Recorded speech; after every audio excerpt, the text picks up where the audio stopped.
We are close, so close to Margaret's apartment, and I feel myself sink deeper into the passenger seat, relieved that I have succeeded in my small mission of getting Margaret out of her home, if only for a few hours. The day is a success. Sure, I had to let her drive, something I usually avoid. Margaret is always too nervous, too chatty, looking around at the pedestrians, forgetting to put on her signal, stomping on the brakes too late. But today, I actually managed to snap her out of her sadness. I have done everything a good friend should. It's not until we reach the intersection at Horia and Hashimiyin that I realize my mistake. I've misjudged the time, something I never do. Friday prayers have already let out. We'd stopped by the ceramics house to pick up a box of pottery I'd ordered, and Margaret, being Margaret, sat down for too long with the hijabbed women at their work table, letting them touch Mather, pinching his cheeks and thighs, rubbing silica dust all over his tender baby skin. Now the intersection ahead is congested, chaotic. I see men strolling from the mosques, climbing into the cars they triple-parked along the main road. I sit up straight, the seatbelt pressing against my chest. The traffic light turns yellow as we approach, and cars alongside us speed by.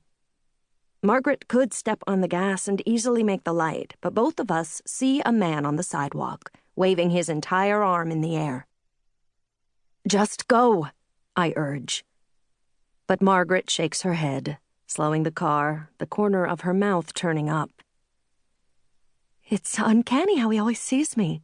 She says something like this every single time, and I usually reply, "The man's livelihood depends on his ability to spot the soft-hearted suckers."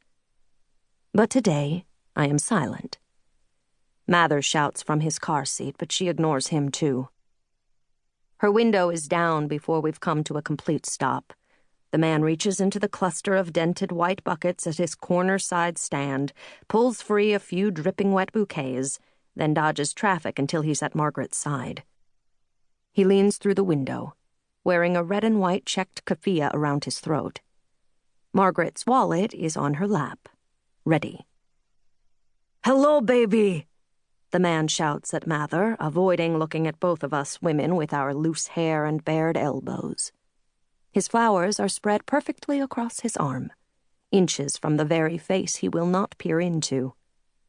The car fills with the scent of crushed rose petals, exhaust, and his sweat, a faint mix of onions and soil.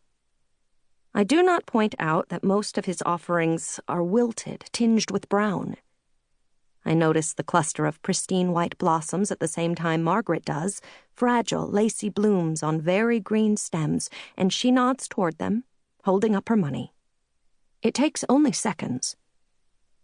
As he passes the chosen bouquet to Margaret through the window, Mather yells again from the back seat, wanting something. That child is always wanting something. The man turns to the baby, but he doesn't stop there. He lifts his face and stares behind our car, his brown eyes widening with fear as he stumbles backward. Before I can look around, there is a ripping scream of brakes and our car leaps forward with a thud of crushed metal. Our heads rock on our spines, and there are flowers in flight across the dashboard. White blossoms spread open like tiny, reaching hands.